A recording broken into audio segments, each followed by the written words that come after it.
7 শ্রেণীর মুমিনরা হলো সফল। কয় শ্রেণীর মুমিন সফল? 1 নাম্বার, যারা মনোযোগ সহকারে নামাজ পড়ে। কি সহকারে নামাজ পড়ে? মনোযোগ সহকারে নামাজ পড়ে, একাগ্রতার সঙ্গে যারা নামাজ পড়ে, তারা হচ্ছে দুনিয়ার জমিনে চূড়ান্ত পর্যায়ের সফল মুমিন।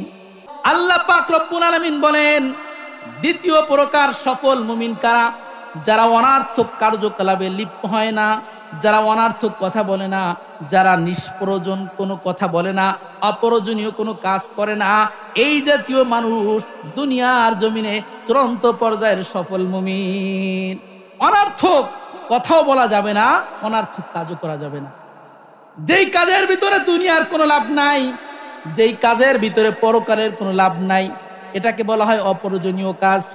মুসলমান ভাইরা আমার, বুখারীর বর্ণনা, আল্লাহর নবী বলেন, মিন হুসনি ইসলামিল মারই তারকুহু মা লা ইয়ানি।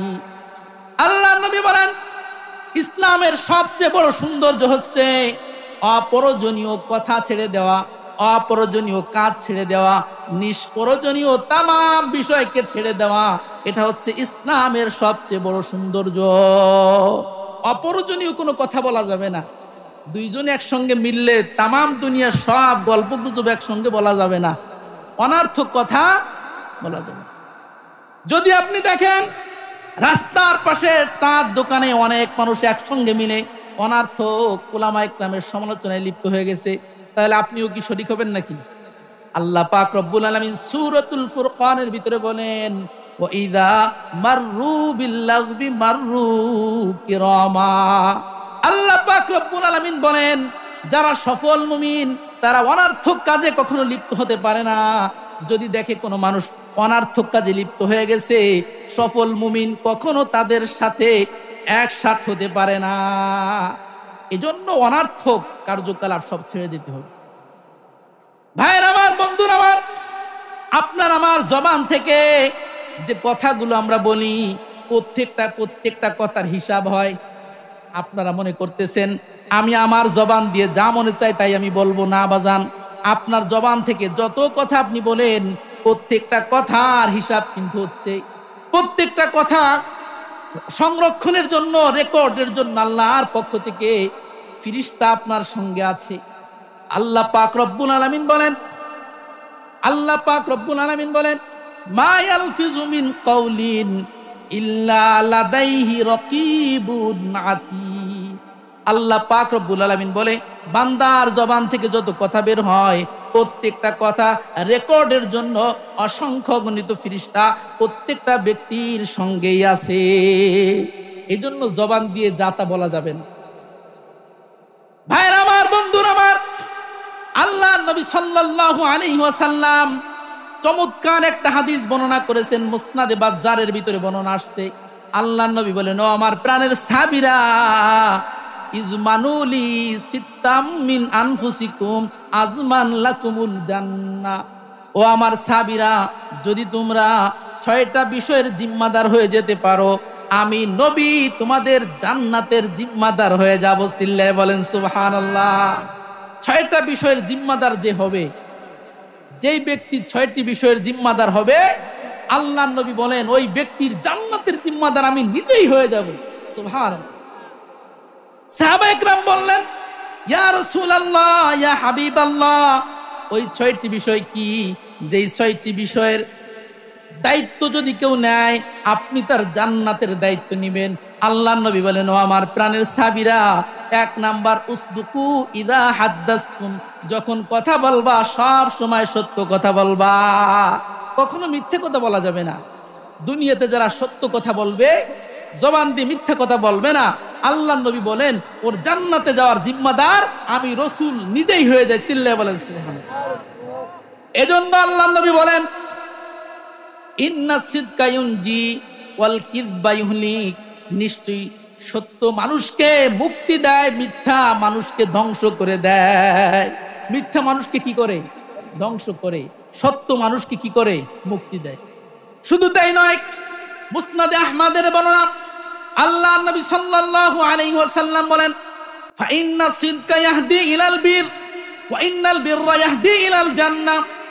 আল্লাহ নবী সাল্লাল্লাহু আলাইহি ওয়াসাল্লাম বলেন, সত্য মানুষকে কল্যাণের দিকে নিয়ে যায় মুমিন, কল্যাণ মানুষকে জান্নাত পর্যন্ত নিয়ে যায়।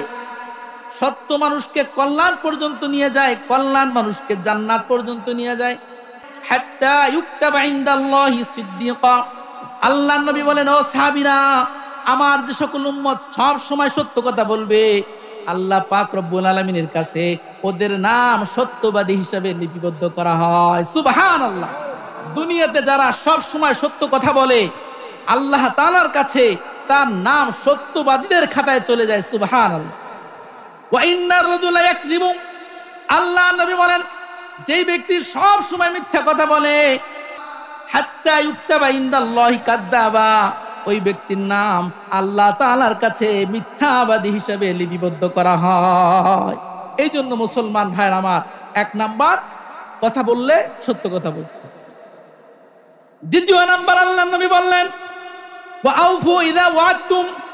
যখন ওয়াদা করবা, ওয়াদা রক্ষা করবা, ওয়াদা ভঙ্গ করবা না। যারা ওয়াদা রক্ষা করবে তাদের জান্নাতের জিম্মাদারও মুহাম্মাদুর রাসূলুল্লাহ হয়ে যাবে। সুবহানাল্লাহ। 3 নাম্বার আল্লাহ নবী বলেন, ওয়া'আদু ইযা তুমিনতুম। যদি তোমাদের কাছে কোনো মানুষ টাকা পয়সা কোনো কিছু আমানত রাখে, তাহলে আমানতের খেয়ানত কখনো করবা না, তাহলে নবী তোমাদের জান্নাতের জিম্মাদার হয়ে যাবে। সুবহানাল্লাহ। 4 নাম্বার আল্লাহর নবী বলেন, ওয়াহফাজু ফুরুজাকুম। ও সাহাবীরা, লজ্জাস্থানের হেফাজত করবা।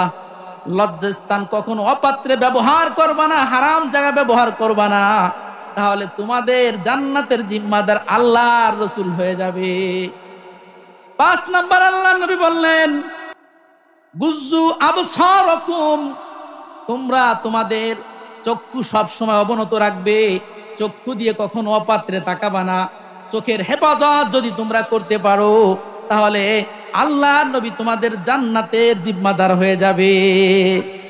6 নাম্বার আল্লাহর নবী বললেন, আকুফু আইদিয়াকুম। তোমরা তোমাদের হাতকে সংরক্ষণ করো, হাতকে সংবরণ করো। হাত দিয়ে কারো উপরে জুলুম করবা না, কারো উপর অত্যাচার করবা না। তোমরা হাতের হেফাজত যদি করতে পারো, তাহলে আল্লাহর নবী তোমাদের জান্নাতের জিম্মাদার হয়ে যাবে। তাহলে সফল মুমিনের গুণ কয়টি? মনে আছে তো না? আপনারা ঘুমাচ্ছেন, আপনারা ঘুমাচ্ছেন। সফল মুমিনের বৈশিষ্ট্য কয়টি? 7টি। দ্বিতীয় নাম্বার, অনার্থক কথা অথবা কাজে সফল মুমিন কখনো লিপ্ত হতে পারে না।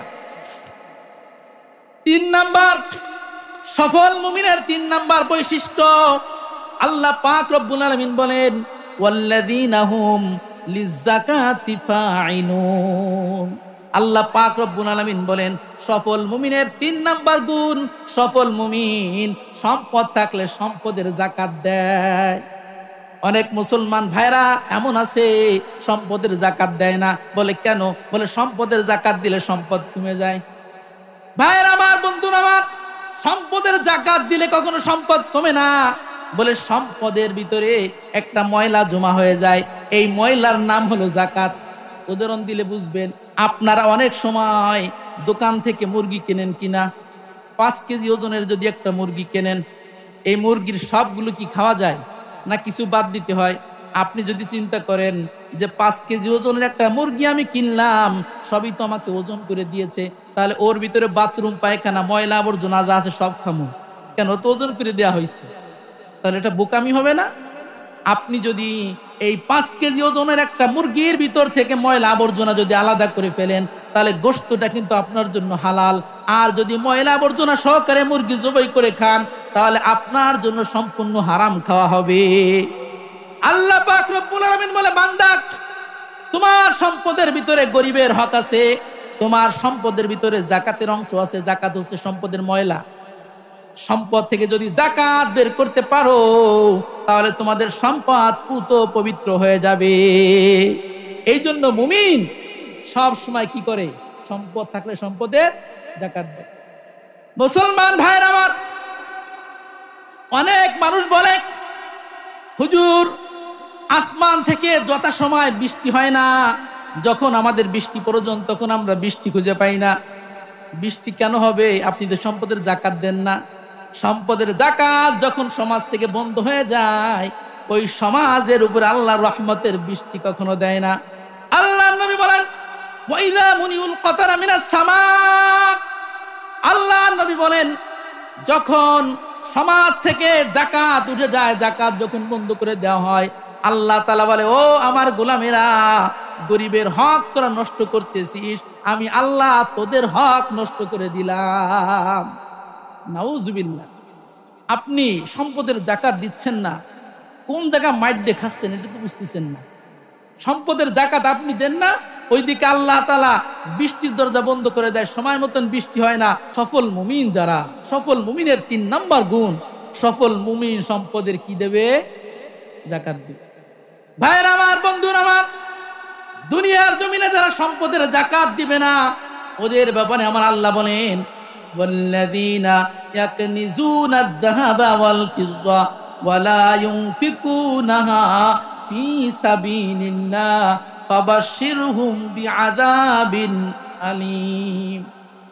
আল্লাহ পাক রব্বুল আলামিন আল্লাহর রাসূল সাল্লাল্লাহু আলাইহি ওয়াসাল্লামকে জানাই দিলেন, ও নবী আপনি আপনার উম্মতদেরকে জানাই দেন, যারা শুধুমাত্র সম্পদ জমা করে সম্পদের যাকাত দেয় না, স্বর্ণরূপ শুধু জমাই করে সম্পদের যাকাত দেয় না, ফাবাশশিরহুম বিআযাবিন আলীম, ওদেরকে যন্ত্রণাদায়ক আযাবের সুসংবাদ দিয়া দেন। আযাবের সংবাদ কখনো সুসংবাদ হয়? আযাবের সংবাদ তো কখনো সুসংবাদ হয় না। এটা হয় কেমন? সন্তান যখন অপরাধ করে তখন মা বলে এইদিকে আসো তোমাকে খাওয়াই দিচ্ছি। আচ্ছা, যখন সন্তান অপরাধ করে ওই সময় মায়ের কাছে যদি যায় তাহলে আচ্ছা মতন খাবার দিবে না ভিন্ন কিছু দিবে? উত্তম মাধ্যম দিবে না?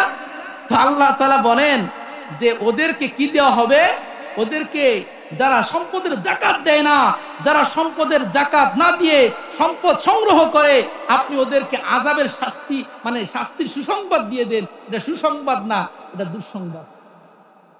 শুধু তাই নয়, আল্লাহ পাক রব্বুল আলামিন বলেন ইয়াউমা ইউহমা আলাইহা ফি নারি জাহান্নাম ফাতুকওয়া বিহা জিবাহুহুম ওয়া জুনুবুহুম ওয়া যুহুরুহুম হাযা মা কানাসতুম লিআনফুসিকুম ফাযুকু মা কুনতুম তাকনিজুন। আল্লাহ পাক রব্বুল আলামিন বলবেন কিয়ামতের কঠিন ময়দানে যারা সম্পদের যাকাত দিবে না, ওদের সম্পদকে আল্লাহ তাআলা জাহান্নামের আগুনের ভিতরে পোড়াবে। জাহান্নামের আগুনের ভিতরে পোড়ানোর পর যখন সম্পদ যখন কয়লার মতন হয়ে যাবে, এই কয়লা দিয়ে আল্লাহ তাআলা ওদের কপালে ছ্যাক দিবে, ওদের পাঁজরে ছ্যাক দিবে, ওদের মাজায় ছ্যাক দিবে। চিল্লায় বলেন নাউজুবিল্লাহ। শুধু তাই নয়, বুখারীর বর্ণনার দিকে যদি তাকাই, আল্লাহর নবী বলেন ও আমার সাহাবীরা, মান আতাহুল্লাহু মালা, আল্লাহ তাআলা যাকে সম্পদ দিয়েছে, যাকে অর্থ করি আল্লাহ তাআলা দিয়েছে, ওয়ালাম ইউদ্দি যাকাতা মালিহি, অথচ ওই ব্যক্তি সম্পদের যাকাত আদায় করলো না, মুসতিলা লাহু ইয়াউমাল কিয়ামাতি সুজান নাকরা, কিয়ামতের ময়দানে ওই সম্পদকে বিষধর সাপে পরিণত করে দেওয়া হবে। দুনিয়ার সম্পদ এটা কিয়ামতের ময়দানে সাপে পরিণত হয়ে যাবে।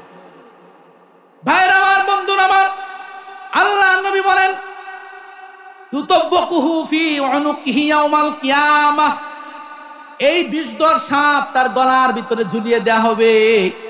সুম্মা ইয়াখুযু বিলিহজামাতাইহি, এই সাপ তার 2 চোয়ালে দংশন করতে থাকবে। নবী আমার বলে ওই সাপের ভিতরে এত পরিমাণ বিষ থাকবে, 1 ফোঁটা বিষ যদি তামাম দুনিয়ার কোথাও যদি পড়তো তাহলে দুনিয়ার জমিন থেকে কোনো উদ্ভিদ উৎপন্ন হতো না। নাউজুবিল্লাহ। তাহলে ওই সাপের বিষ কতটা ভয়ঙ্কর হবে, আল্লাহ পাক রব্বুল আলামিন এমন সাপ বানিয়ে দিবেন আপনার আমার সম্পদকে, যদি সম্পদের যাকাত দেওয়া না হয়। ভাইরা আমার, বন্ধুরা আমার, ওই সাপ কিয়ামতের ময়দানে কথা বলবে। ওই সাপ বলতে থাকবে আনা কানজুকা আনা মালুকা, ও আল্লাহর বান্দা, ও আল্লাহর গোলাম, আমাকে দেখে কেন ভয় পাচ্ছ? আমি তো তোমার দুনিয়ার জমিনের সম্পদ। আমি সম্পদকে দুনিয়ার জমিনে কত ভালোবাসতে, কত মহব্বত করতে, এখন আমাকে দেখে কেন ভয় পাচ্ছ? ওই দিন সম্পদ কথা বলবে। এই জন্য মুসলমান ভাইরা আমার, আল্লাহ তাআলা যাদেরকে পর্যাপ্ত পরিমাণ সম্পদ দিয়েছে, আমরা সম্পদের জাকাত দিব তো ইনশাআল্লাহ?